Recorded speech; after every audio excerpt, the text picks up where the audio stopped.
Right. So today we're going to be taking a deep dive into, the world of Genesis again. Always a fascinating journey. Yeah, it really is.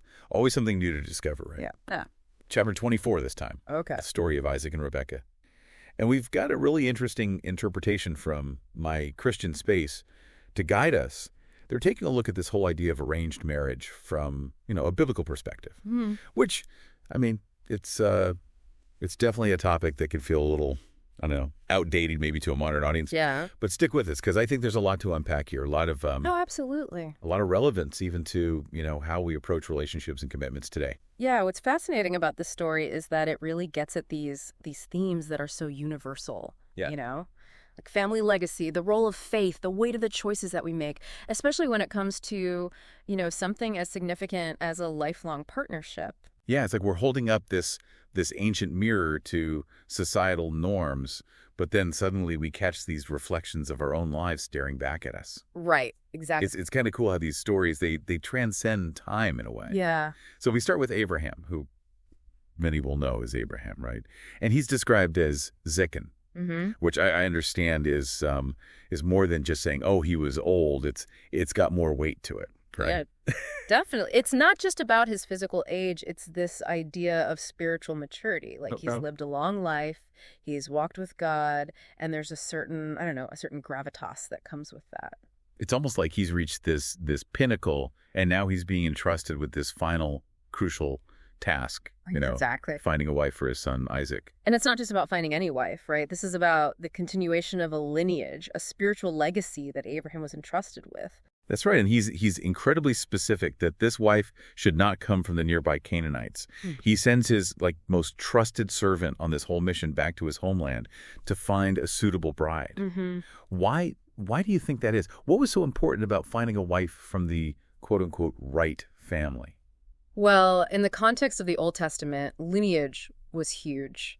Preserving the purity of faith within the chosen people, that was absolutely paramount. Right. So marrying within the same faith, even if it meant, seeking a bride from a far-off land, it was about upholding a sacred covenant, a promise made across generations. Wow, that's a really interesting perspective.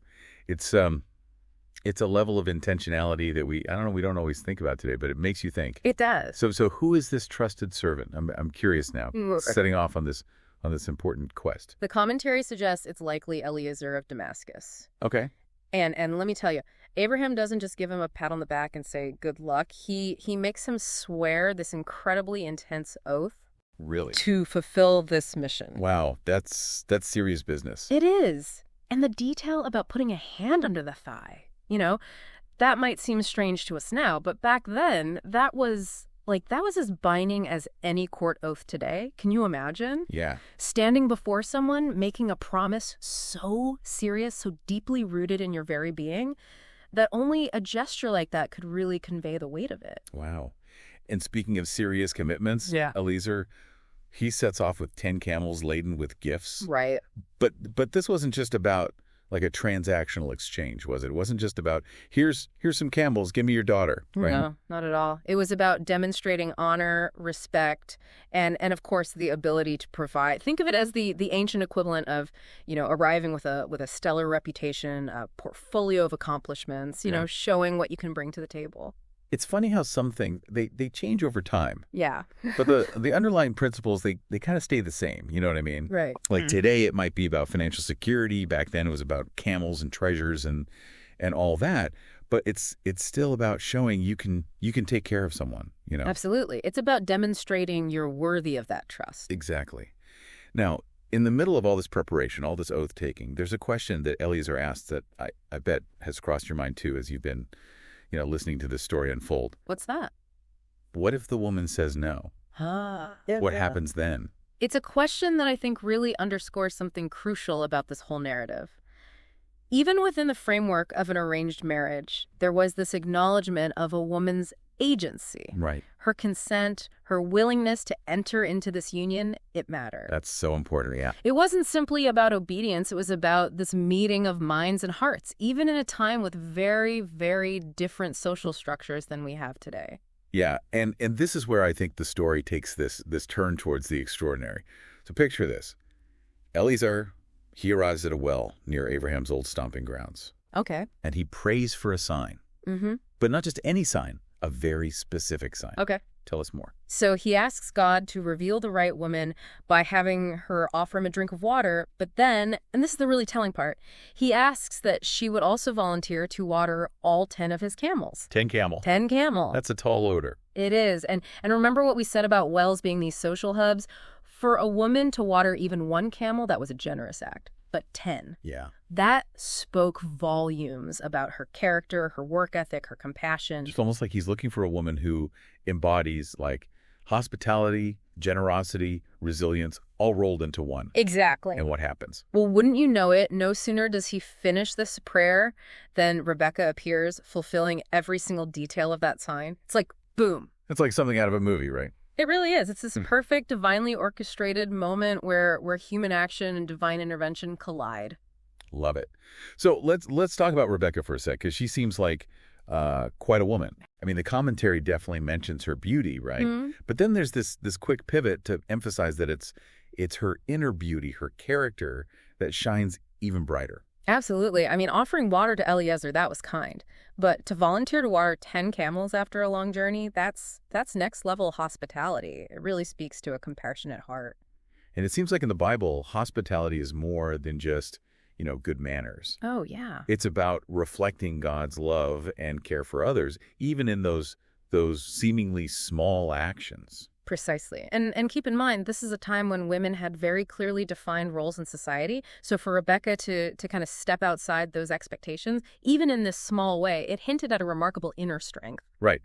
And ultimately, it's her faith that compels her to accept this proposal from Eliezer on behalf of Isaac, right? Yes. I mean, that's a big decision, It is. especially back then. It really speaks volumes about her trust in God's plan, even if it meant venturing into the unknown. But before we jump ahead to that meeting, there is one more character who makes a pretty memorable entrance, wouldn't you say? Oh, absolutely. Rebecca's brother, Laban.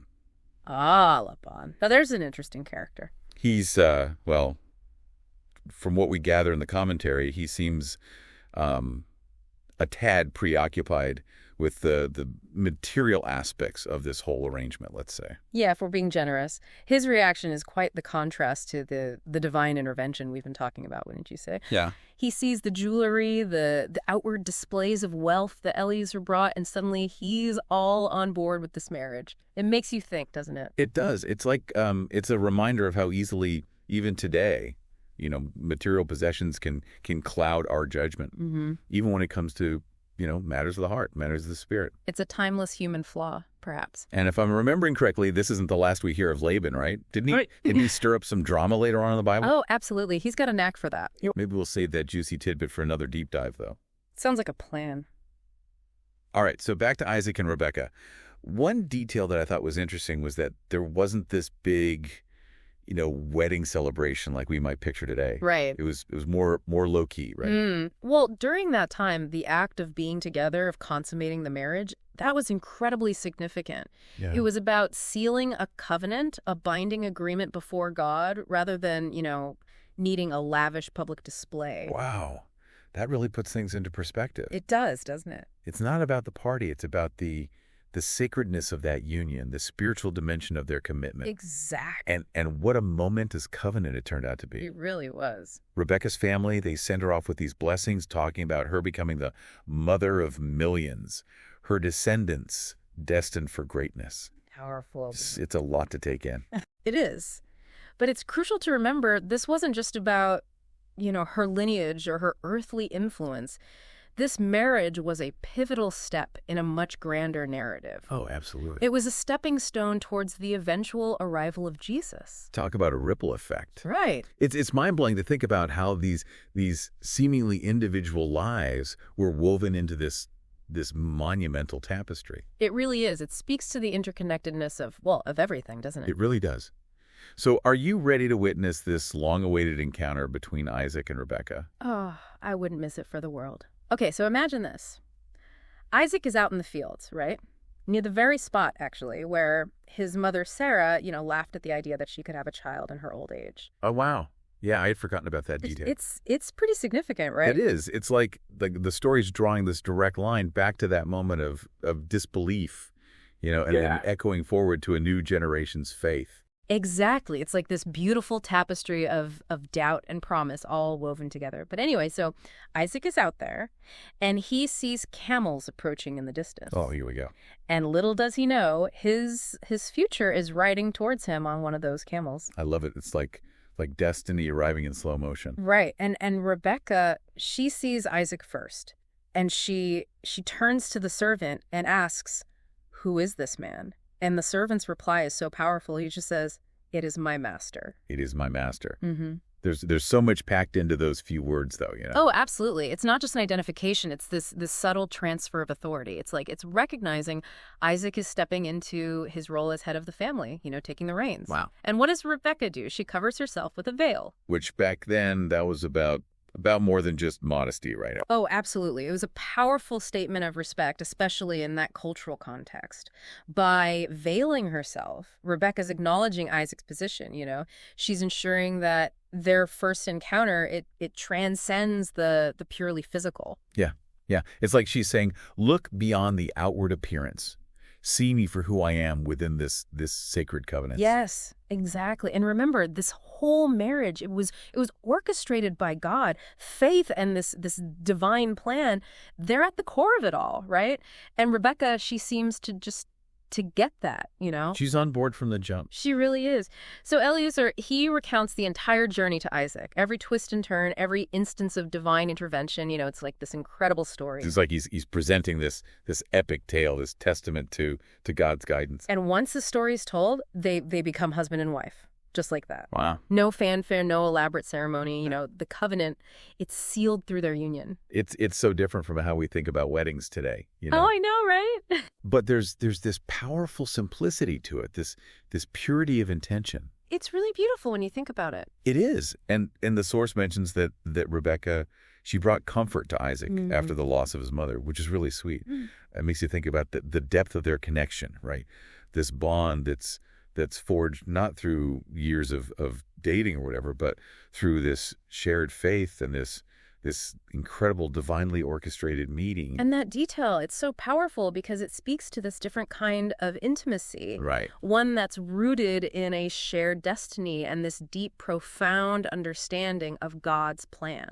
It really makes you wonder, how often we might be trying to force certain outcomes in our own lives. Yeah. When really it's about surrendering to this bigger picture. Absolutely. To a plan that we can't always see, to a wisdom that's far greater than our own.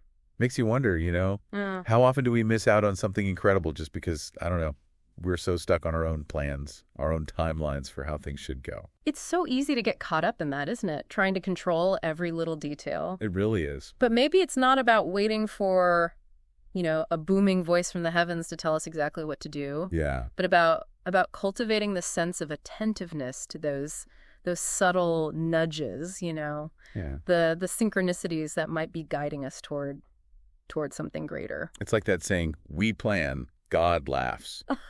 But maybe it's not so much about laughter, but more like a gentle redirection. Oh, I like that. A cosmic course correction. Right, like when we're veering a little too far off course. Exactly. It's not about a prescriptive plan, Well, It's about aligning ourselves with this flow that's always there, always guiding us toward our highest good, even when we can't see the path clearly. it's a humbling thought, to acknowledge that we don't always have the answers. It is. And that sometimes the most fulfilling journey, the one that really lights us up, is the one we never could have predicted, No. let alone, plan for ourselves. And perhaps the most profound act of faith is letting go of that need to control the outcome, to trust that even in the unknown, we are being guided, we are being supported, and we are being loved beyond measure. It's like surrendering to the mystery of it all, embracing the possibility that what we think is a detour, it's actually leading us exactly where we need to be. Beautifully said. And who knows, maybe that's where the real adventure begins, in that space of surrender, where we finally release our grip on the familiar and open ourselves to the boundless possibilities that await us. That's a beautiful note to end on. So to our listeners, whether you approach life with this meticulously crafted plan or you're more go-with-the-flow, open-minded curiosity kind of person, may the story of Isaac and Rebecca serve as this reminder that sometimes the most fulfilling paths, They're paved with faith, with trust, and a willingness to embrace the unknown. And perhaps their story encourages us to look beyond just the superficial, to recognize that true connection, the kind that lasts. It often blossoms in the most unexpected of gardens. What a beautiful image.